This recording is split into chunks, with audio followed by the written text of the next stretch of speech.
Hello vinyl community, this is Randy. Back today with another video. MegaJeff McRockMac is celebrating.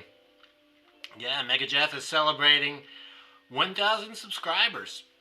He has reached the 1,000 subscriber mark and is having a contest to celebrate that milestone. So, congratulations, Jeff. That is a great milestone. So, yeah, very glad to hear about that. MegaJeff's Rock Hard Vinyl is the name of the channel. And MegaJeff has been making videos for a while. I think he's been making videos for, longer than I have even. And yeah, this is a celebration of 1,000 subs. And Jeff is a rocker. For the most part, I think he listens to a lot of metal type music and I guess other stuff like that. I think Christian rock too, and well, like a lot of people in the vinyl community, he has a wide range of interests. So for the theme of this contest, he has asked us to show a couple of records by artists whose name or at least part of their name, a word in their name starts with the letter Q, or records that start with the letter Q. He came up with that because he had, I think he had 1,017 subscribers when he posted the contest, and Q is the 17th letter of the alphabet. So that became his theme for this one. I don't have as much of the heavy metal type stuff, so I hope this video will be interesting for Jeff. I think I found a couple records that he'll find interesting and will enjoy learning about. So, yeah, 17th letter of the alphabet is Q, and so the first record that I'm going to show today is Quiet Nights. I haven't really watched any other, well, I've watched a few of the entries in this contest, but not too many of them, so I hope I'm not repeating ones that have already been shown quite a bit. I thought about showing Devo, question, are we not men, we are Devo. Then I figured, well, somebody surely has shown that by now, and well, the metal ones that I have are the ones that I'm sure everybody has, Queens of the Stone Age, Queen. So we're going to talk about Miles Davis, Quiet Nights. This is a 1963 album by Miles with an orchestra. He worked on this album with Gil Evans, who arranged and conducted the orchestra. It has this very cool looking, I don't know if you call it psychedelic, but a very cool looking album cover. And this is a record that was recorded during a transition period for Miles. He was pretty much done with his first quintet,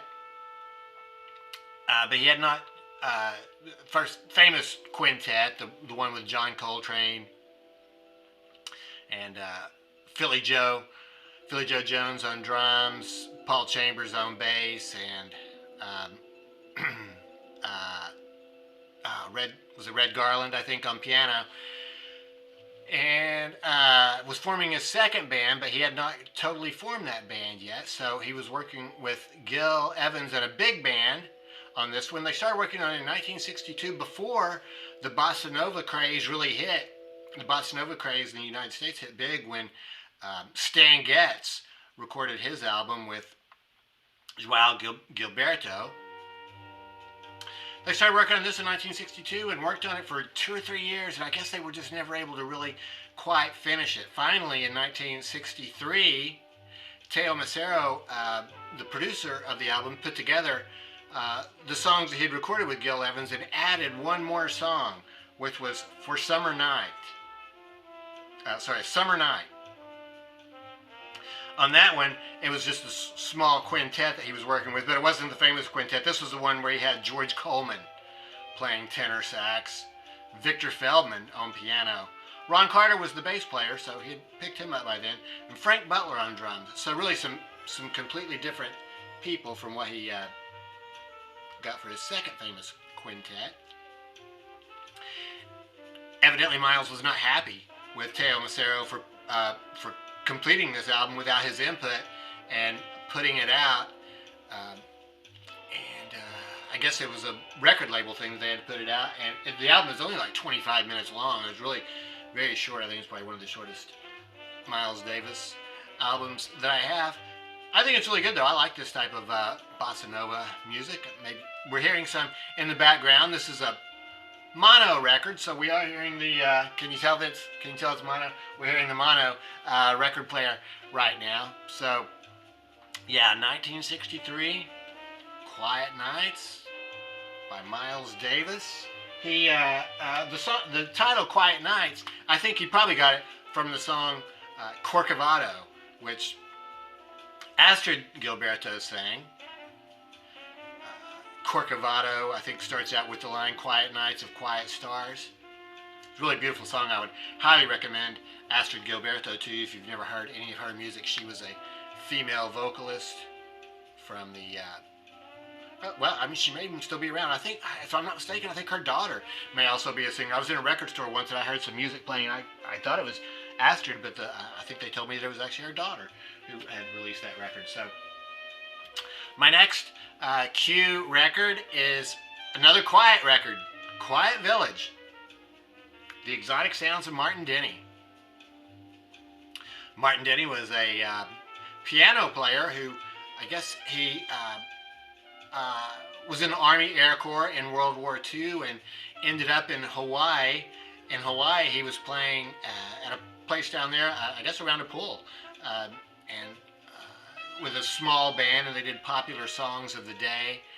And then he started recording some of them and added like some bird sounds and stuff like that and called it Exotica. Actually, the first album I think was called Exotica, but the type of music, also the genre of music, I think became known as Exotica. So this was his seventh one, Quiet Village. This has, well, I think Quiet Village was a, I was just looking for the song here. It's actually listed at the very last, sort of listed at the bottom there. But Quiet Village was the hit off of this. So yeah, Martin Denny. Yeah, exotic music. He played piano, and then there's lots of vibraphones, and yeah, just the sounds of the island. So this is a very relaxing album. I would call it easy listening, but you know, Exotica. So yeah, so there's my second Q album, Quiet Village. So that's it, MegaJeff. Thanks for, oh, here's what this record, can't show you the Miles Davis record. It's a Columbia 2i. And Quiet Village is on this Liberty label. I really like that, the colors in that Liberty label. Fantastic album. So that's it, MegaJeff. Those are the Q albums that I have for you today. So thanks a lot for having the contest, and yeah, best wishes with your channel. I'm sure it's going to continue to grow. So that's it. Let me, I'd be interested to know if anybody has any thoughts on these records. I guess, you know, particularly the Miles Davis one, where it was put out, I guess, sort of without his consent. But, you know, like I said, I think it turned out to be a good album. Kind of short, kind of on the short side, but that's the way it is. So anyway, that's it. Let me know what you think about these. I hope everybody's doing well out there. Thanks very much for watching.